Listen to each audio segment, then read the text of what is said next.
Es, Vita Baurovska, apdomājot visu notikušo pirms šī mana 2015. gada 2. februāra labprātīgā paziņojuma, apliecinu, ka informācija, kas tika atspoguļota raidījumā nekā personīga, sniedzu vairāku faktoru iespējā. Tiku informēta, ka nesniedzot informāciju, būšu līdzdalībnieks kriminālu noziegumā, par ko tiks arī ziņots institūcijām. Intervijā atspoguļotais nav neko pamatojums.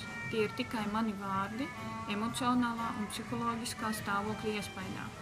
Rīgas satiksmē tika piegādāta nanotehnoloģiskā ķīmija, nevis ūdens, kā tika atspoguļots intervijā.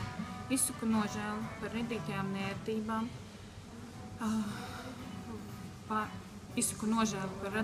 nērtībām, Rīgas satiksme vadībai, Aleksandram Biskaravainijam, Vjačeslavam Štunžānam un citām personām, kurām radīju zaudējumus. Nepieciešamības gadījumā savu tekstu varu atkārtot.